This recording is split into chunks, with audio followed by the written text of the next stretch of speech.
Hey guys, Vensy here, and this is my Q&A vlog. Not too long ago, I posted on my page asking you guys to give me questions that you might have. So in this video, I'm going to be answering them. And I'd like to apologize in advance if I accidentally say any names wrong. I'm going to try my best not to, but you know how that goes. The first question is from Ola Rogalevich. I hope I said that right. And the question is, when did you start cosplaying? I started cosplaying in 2009. My first convention was Anime Expo, and my first costume was a novice from Ragnarok Online. It was a lot of fun. The next question is from Peter Negovitic, and he asks, which cosplay that you did you like the best because of how it finally looked? I'd have to say I liked Beast the most, because that was a 10-month process, and then when I finally got photos of it, I was just ecstatic. I was so happy to see how it turned out after all those months of work. It was just really exciting and rewarding. Peter also asks, which cosplay was the most challenging to make? And that again would probably have to be Beast, because that was the biggest project I ever undertook. A lot of molding and casting, live casting. I had to outsource for vacuum forming. It was a lot of work, so I definitely like to say it's Beast. Taylor Carboni asks, out of all your costumes, which one did you enjoy making the most? There were times where I hated this project, but I'd have to say Misfortune, because I'd really wanted to use leather to create like leather pieces, so Misfortune was the perfect opportunity to use leather to create the hat and all the accessories like the sash on the pants and such, so it was a lot of work, but I definitely enjoyed it a lot. Ashley B. Vircher asks, what is your most used cosplay crafting material, and do you work with a form? My most used cosplay crafting material would have to be resin, because I do a lot of casting, so I'd have to say definitely resin. If by form, I think you mean like a dress form, and if that's the case, I do have a dress form, but it's one of the adjustable ones, so I can't really draft patterns on it, but I mean I have one, so now I use that to test whatever I sew instead of changing every 30 seconds to test every single adjustment, so that's a lot more useful. Xanax Poop Trisha, interesting name. I know who that is though, asks, what is your honest opinion on Worbla? I don't personally use Worbla because I prefer to cast or use Sintra or something like that, but I recognize that it's a very good material for the cosplay community because it gives everyone a very easy and affordable material to use for armor and props. So even though I don't use it, I know it's a good material for cosplayers. Daniel Ian Newton asks, do you have a favorite photo of yourself out of all the cosplays? I'd have to say my Misfortune photo by Robby is probably my favorite. It's just a really different twist on cosplay photography, and well, he doesn't do cosplay photography, but it's just a twist on capturing a costume in a photo in a fine arts manner, so that's definitely my favorite. And it doesn't even look like me. When I see it, I'm just like, oh, how's that me? It's not me, it's too pretty. I look at it, I'm just kind of like, that's art. Daniel also asks, what was your pivotal moment? That moment when you realized how much you loved doing this and that you wanted to go to school or make a career out of it.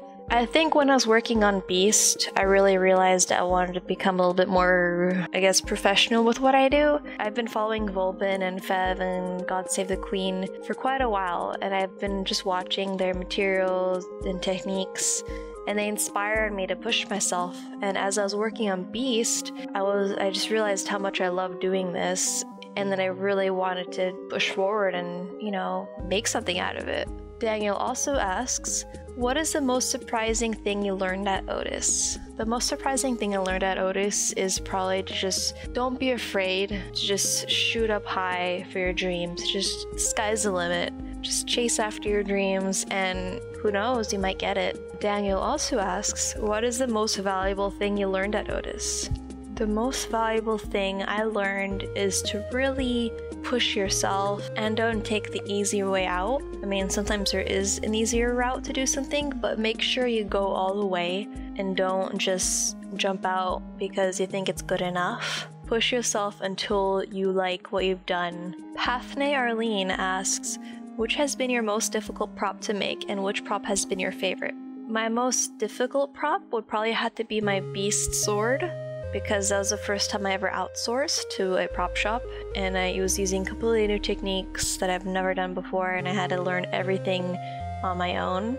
And my favorite would have to be my beast gun, because it was my first legit prop, and I'm just really proud of it. Sierra Mineric asks, what courses did you take at Otis, and what are you planning on doing with said education? Well, at Otis, you choose a major and then they kind of lay out your courses for you. There are some differences. For example, in digital media, there's like you can do 3D modeling or texturing or concept art, but I took product design and there's basically just kind of one route there. I just took the default product design classes and I added in my own classes here and there. This semester, I've actually changed the most. Instead of taking Rhino, I'm taking Maya and ZBrush.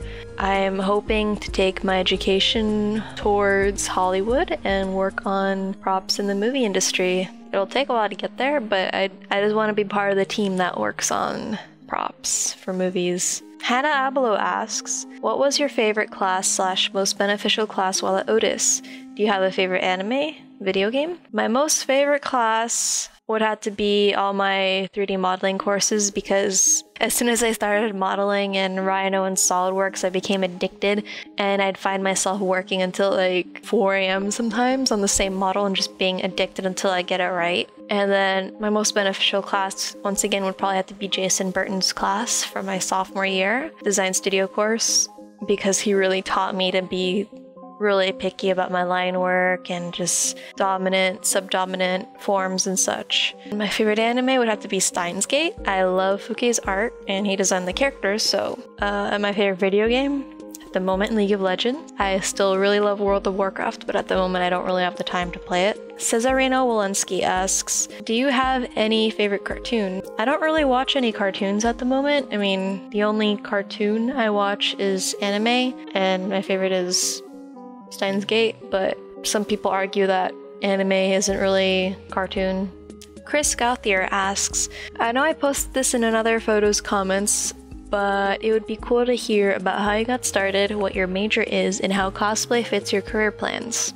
I mean, I guess the way I really got started was when I went to Anime Expo, and I saw the other cosplayers, and it looked fun, so I wanted to join. When I started taking it a little bit more seriously was when I went to Otis, and I originally was going to go into digital media to do 3D modeling just for like film, but I took a product design elective in my freshman year, and they told me I could work on props and costuming and products, so I went that route, and that's my major, product design.